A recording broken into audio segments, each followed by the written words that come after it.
about to meet a force of nature named Tommy Robinson. As some of you might know, Tommy Robinson is a leader, a world-class truth teller in Great Britain, exposing the denial, the deceit, and the delusion surrounding Muslim violence, surrounding Muslim infiltration of life in Great Britain, and how it's not been for the better. I had a chance to talk to Tommy Robinson at a secret location near his home where he grew up in Luton, England. Tommy's going to talk about what it was like growing up in Luton, what it's like now, what it's like all over England, and how reporters, public officials, and lots of apologists from all walks of life in England are in denial, deceit, and delusion about this enormous amount of violence, mayhem, and chaos. See if you notice any eerie similarities between what Tommy talks about happening in Great Britain and what we talk about in the good old US of A. So, I was born in Luton in 1982, and when I was born there was one mosque. Just ignore all that. And when I was born there was one mosque. Now I'm 34 years old, so 34 years later, there's over 30 mosques. Luton was the home or the launch pad for the 7/7 bomb plot on our London Underground. No, so where I lived, the area where I lived, the first time I was allowed to walk to the swimming pool. It's the first time I'd been allowed, because it's probably about a 3-mile walk. I was probably 11. And I went with my brother, who was 13, and his friends. And we were stopped by a large gang of Pakistanis. We had our hats taken off us. We were slapped around our faces, spat in our face. And this was the first, it was a shock to me at the age of 11, because I hadn't experienced this. Because in the junior school I'd gone to, there wasn't any Pakistanis. A couple come in our last year. I hadn't experienced this, so this was when I was 11 years old, still in my lowest school. Then I went on to high school, and when I moved to my high school, then there used to be lots of Pakistanis and Afghan kids that were bussed in to the area. Because in our area there wasn't many Muslims, but they were getting bussed in for the school. And that's when I first experienced the division, the huge division between everything. So even if you, say for example, if you went into our school dinner hall, you'd go into school dinner tables, you'd have white children sitting with black children, sitting with Indian children, everyone would be sitting with Chinese kids, everyone would be sitting intermixed together. In the corner you'd have 5 tables of Muslims. And I never knew what this was about at the time. I always put it down to them being Pakistani mainly. And then I experienced a gang culture within their community, where even in school, if we talk about Luton, so Luton got voted this year the roughest town in Britain. It's a rough town. It's a rough town. So growing up there, you see a lot of rough things, a lot of violence. And at our school, there would always be fights. But if a man fights a man, that's how it is. It's a one-on-one fight. When I got to high school, I started thinking, what is this about? Because if one of the Muslim children fought, then all of them fought. It was like you might as well have declared war on the whole tribe by starting an argument with one of them. And so this gang culture was something very new to me. I watched and I tried to understand their view of women, their view of girls, and I'll give you an example of me and a boy who at school was my friend, called Camran. He was going out with a girl called Lisa. I was going out with her friend. Now all of his family turned up at her house, and I can remember Lisa crying, Charlotte, my girlfriend, crying her eyes out, because all of his family had turned up, demanding that they're not allowed to talk to each other. Now for me, this was something very, because everyone was intermixed. Black women with white men with black women. That's all I'd experienced growing up. So this demand that the two couldn't mix was the first I'd seen of it. And then from then on, even through the schools, I just experienced a lot of hostility, a lot of general hostility. You go into Luton and you stop any young non-Muslim man, they will all know someone who's been violently beaten, attacked or raped by Muslim men. It's got worse and worse and worse. So as we've moved forward, the problem has exploded so bad. And only now it's got so bad that obviously everyone knows who I am since 2009, which wasn't actually the start of activism for me. In 2004, I organised a protest called Ban the Luton Taliban. Because what I found out, if you remember the Chechnyan Beslan, do you remember Beslan? The school massacre? So I was 20 years old, and I remember seeing what was happening. And I remember seeing these children being killed and seeing their parents surrounding the school, trying to get in as all these Muslim militants were murdering their children inside. They held them for 2 days or something. They killed hundreds of children. I remember watching that, and then I remember looking and seeing a group of Muslims in Luton in a kebab shop, sitting, saying to the camera that if this happened to an English school, it would be justified. And I remember just like, what? Like, I was in shock. Like, now people aren't in shock when you hear those things. But back then when I was 21, I just thought, who are these men? Then I started looking into who these men were. And I saw that these men were part of a large group who were sending people to fight for the Taliban. Openly recruiting. We have Don Miller's, which is a bakery in Luton Town Centre, and every day these gangs would have all their pace tables up, and they'd be promoting complete hatred against everyone who's not Muslim.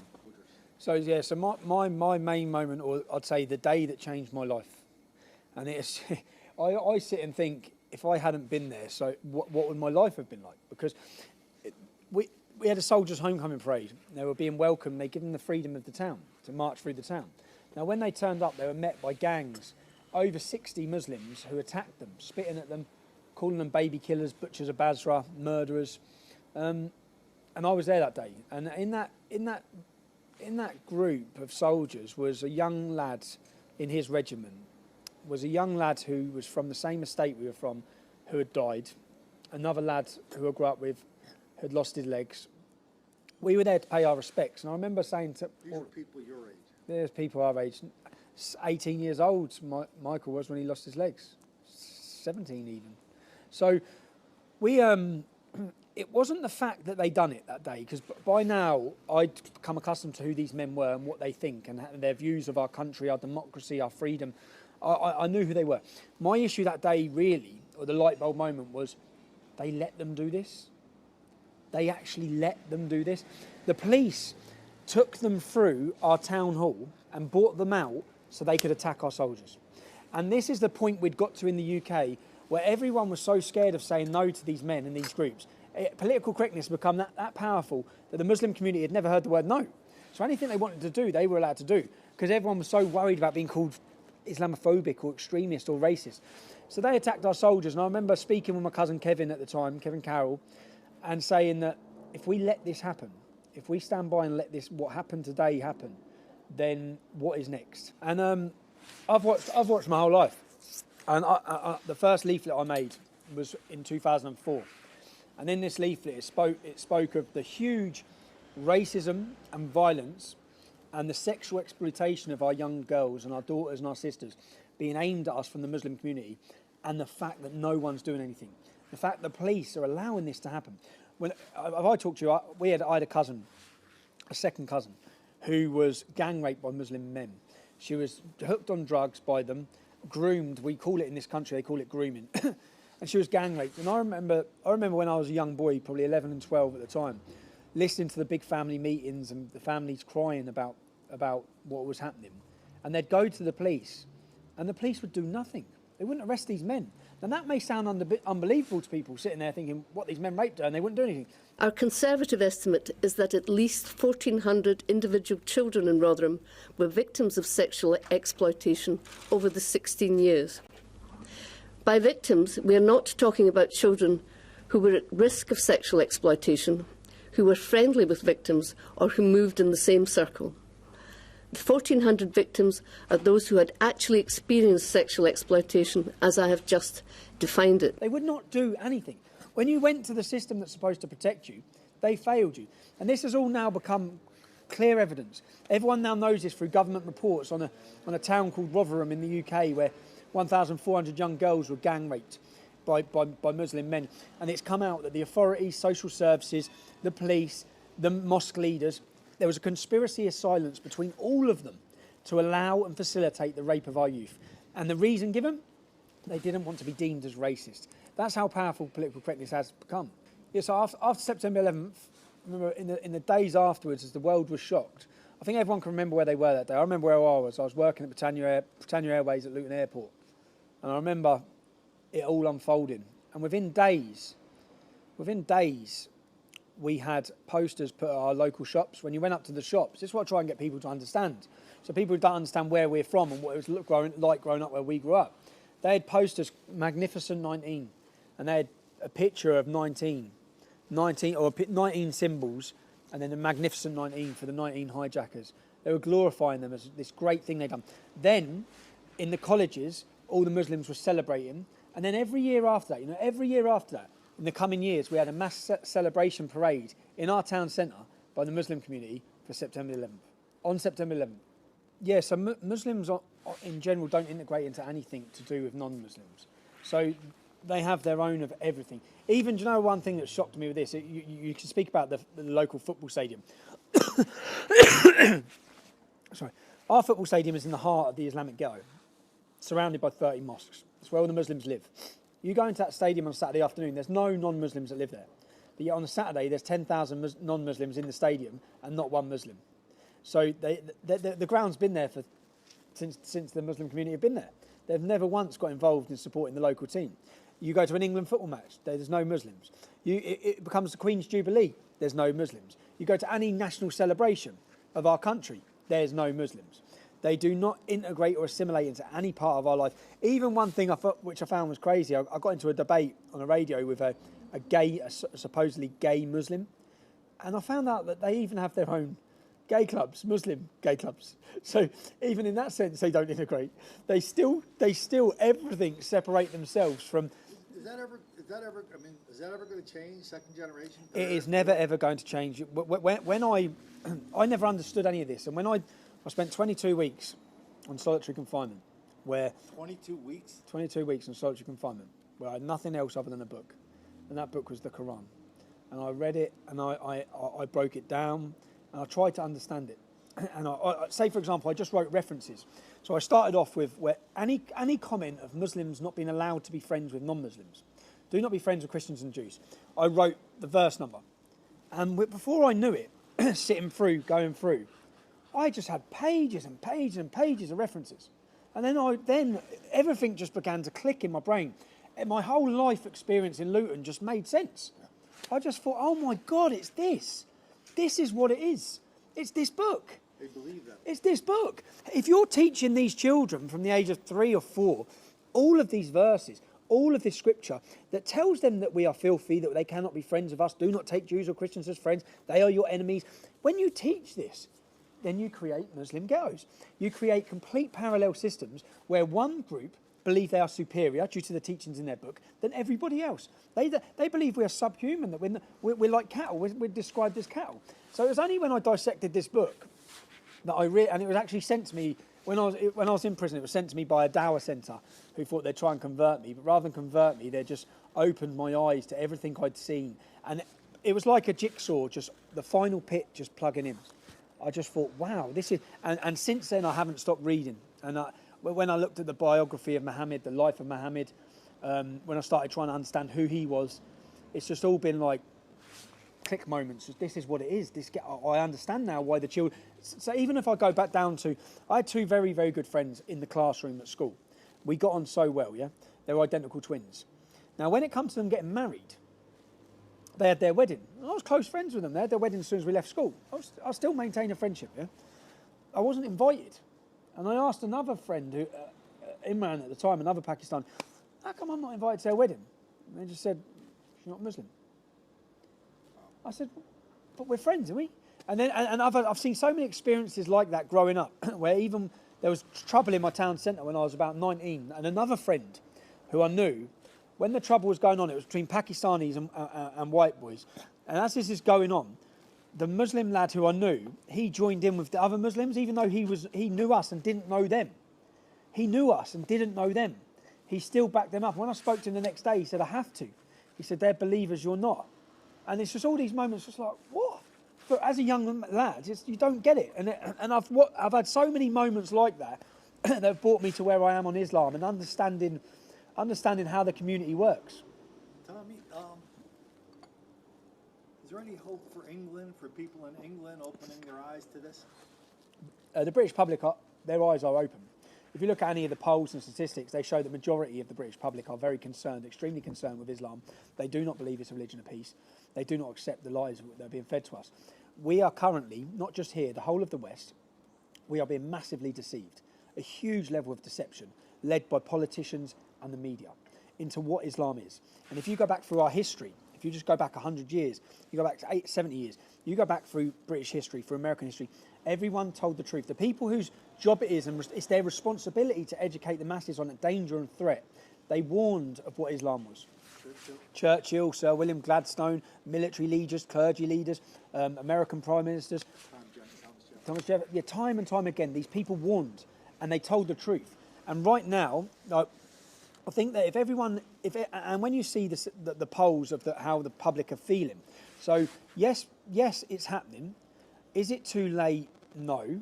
The only reality is that there's going to be no solution to this without mass carnage and chaos and civil unrest. Now, none of us want that, but I've come to trying to find ways, thinking of ways, trying to find reform. At a point, I thought, can we try and reform this? Can we bring the reformist leaders up? Can we reform them up? And then you start thinking, am I going to roll a dice on the reformation of Islam, which hasn't done it for 1,400 years? When they did try and do it 200 years ago, when Abdul Wahab tried to reform Islam, we got true violent Islam, which is Wahhabism, which is the biggest, most extreme sect in the world.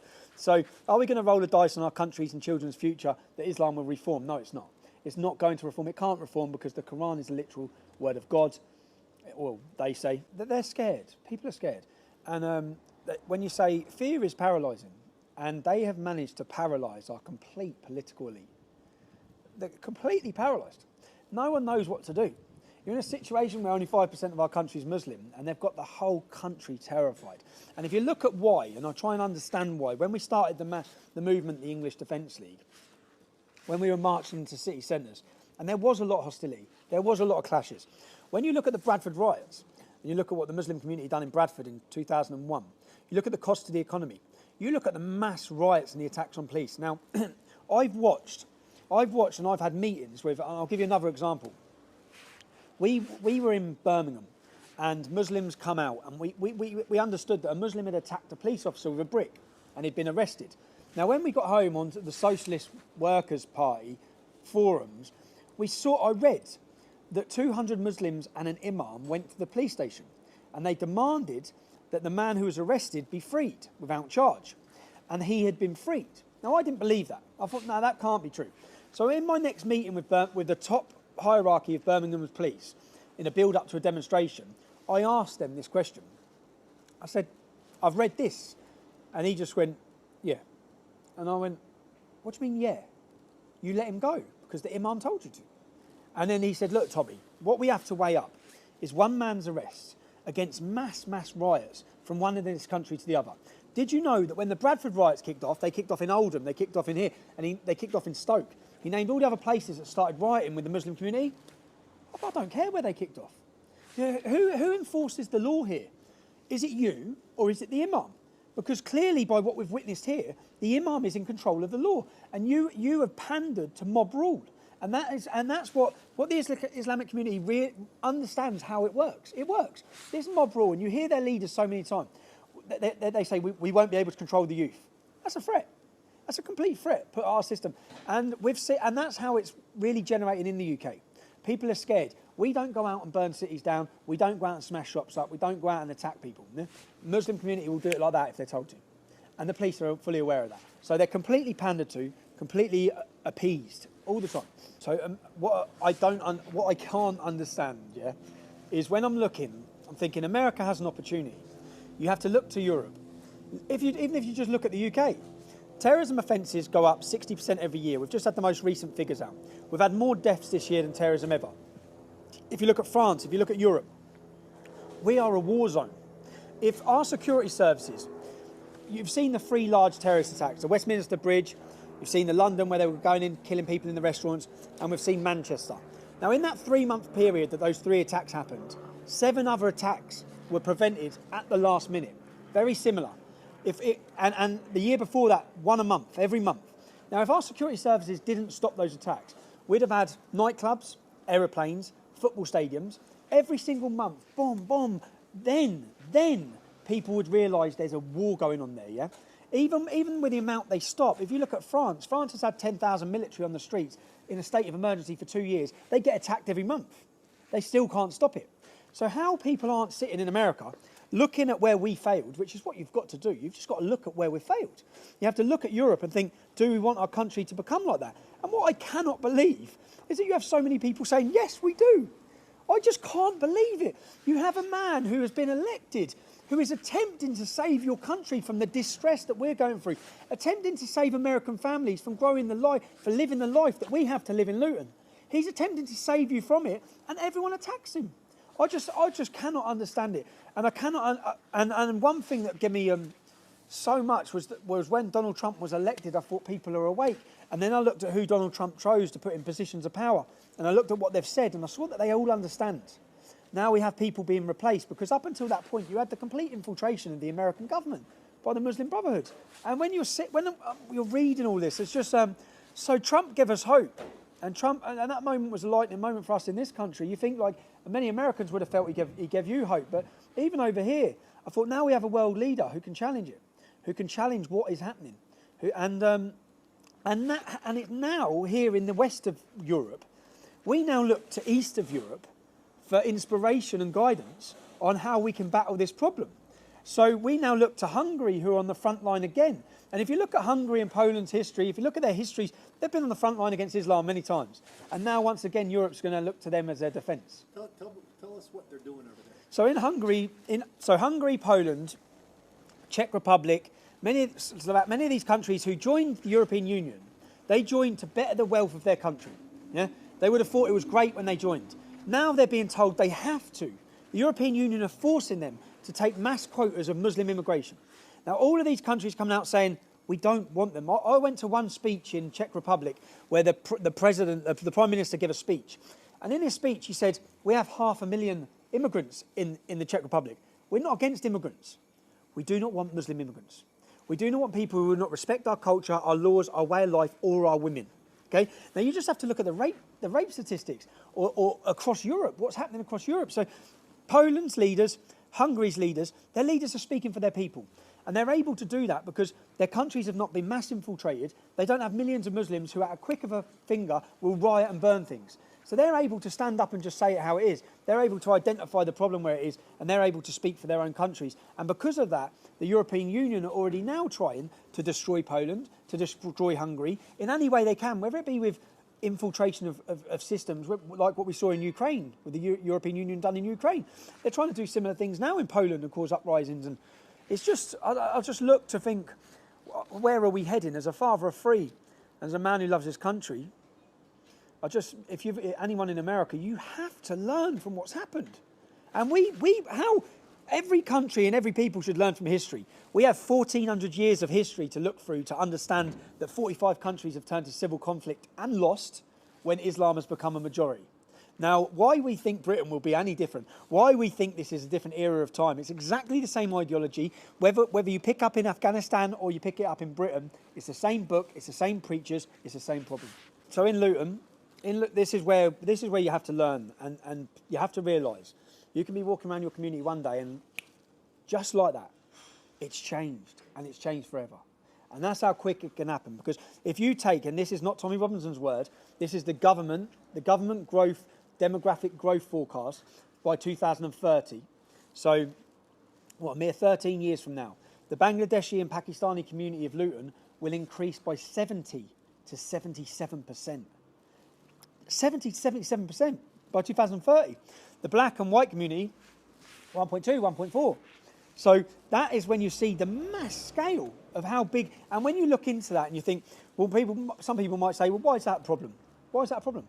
We say, because of the problems that come from the Pakistani and Bangladeshi communities, whether it be honour violence, whether it be intermarriage between cousins. If you look at the statistics for that. In one city in the UK called Bradford, 76% of Muslims marry their first cousins. Now, I can't say the word, consanguinity, isn't it? That's what it's called, where you're marrying your cousins. Now, the birth defects. In the UK, 3% of 3% of our population is Pakistani. They are responsible for over 30% of birth defects.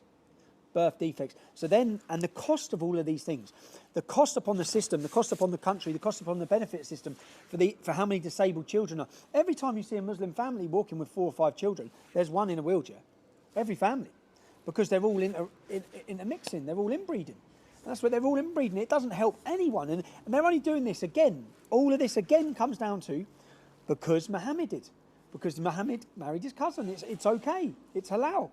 And so, yeah, and then the cost of that, and then if you want to go on to the cost of terrorism, not even the cost of terrorism, but also we have 3,000 would-be jihadists on monitor 24 hours a day, 7 days a week. To monitor each person takes 3 groups of 9 people. So 27 men per day per extremist. We have 3,000 on that watch. That costs us £9 billion a year just to monitor these people. Now, we've actually got a terror watch list of over 20,000, but we can't afford to monitor all of them. But with the terrorism of arrests and offences going up 60% every year, that 3,000, this is where you have to think, in 10 years' time, that 3,000 may be 30,000. That's a small army in our country. If you look at the prison populations, this is where it's just that these are all facts. And I know liberals hate facts, but they're facts, okay? Facts don't care about feelings. And if you look at the prison population in France is upwards of 70%. 10% of the country is Muslim. 70% of the jail is Muslim. If you look in the UK, we have a 5% Muslim population, but 15.2% of the prison is Islamic. 15.2%. You look at the general birth, so that means Muslims are 3 times more likely. Why? Why is this? If you look at grooming, so this is men, large groups of Muslim men, or any men, street-level gang grooming of young underage girls and boys, but young underage girls for prostitution. In the UK, they call this grooming. If you go through the statistics, 90% of these convictions, 90% are Muslim. That's out of a population of 5%. 20% are called Muhammad. It's just the fact, the figures don't lie. Why is this so out? And I know why it is, because I've dissected the Quran. I know the verse after verse after verse that tells them, outside of your 4 wives, you can take whatever your right arm possesses. You are allowed to take non-Muslim women as sexual slaves. Muhammad took non-Muslim women as sexual slaves. You're allowed to, you can. That's why it's not seen as such a problem within their community. That's why they're massively overrepresented. And that's why we have an epidemic of street gang prostitution of our daughters and sisters. So for years and years and years, what they attempted to do to us in this country, or our voice, is keep it as a fringe element. They tried to push it aside as a fringe, an extreme element. As we've moved forward, I've carried on saying the same now as I was saying 8 years ago, and I've watched everything turn around me. I've watched from being called the extremist and a radical to people accepting what I'm saying is the truth and becoming more mainstream. I've spoke at Oxford University. It was probably my best talk, actually. It was my first opportunity to give my side of the story. And Oxford University's debating chambers is probably one of the most prestigious in the world. And to say I held my own, I think that I changed the opinions of many with that speech. When I went into that hall, no one would talk to me. When I met the students, none of them would shake my hand. None of them wanted to be associated with me. After I gave an hour-and-a-half talk and showed them the evidence of what I'm saying, then they all wanted to take selfies with me. And I completely swung it. And I've been on, Jeremy Paxman, one of the country's most famous debaters or interviewers. I've done a segment with him on Newsnight where again, I remember reading in the national newspaper the next day that he was outdone by me. And the reason why he's outdone, the reason why I think I could sit with any journalist, with any person and outdo them on this argument is because I have truth on my side. I don't need votes, I don't need money, I don't need anything. I just want what's right for my country, and there's no price you can put on that. And for all the years they try and stop us, and they've tried to stop us with every tactic, imprisonment, violent beatings, terrorism, wherever there's nothing stronger than the heart of a volunteer. So you won't stop it. When I think of great truth tellers in America, I think of people like Pam Geller, I think of Robert Spencer, I think of David Horowitz, Ann Coulter, lots and lots of other people who talk about the true nature of Islam and the threat it poses to a lot of us.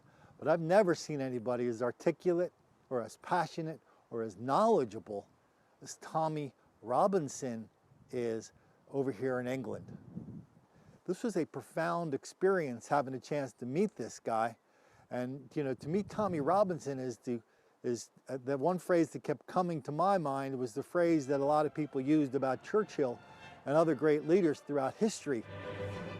Cometh the hour, cometh the man, regardless of who it makes angry.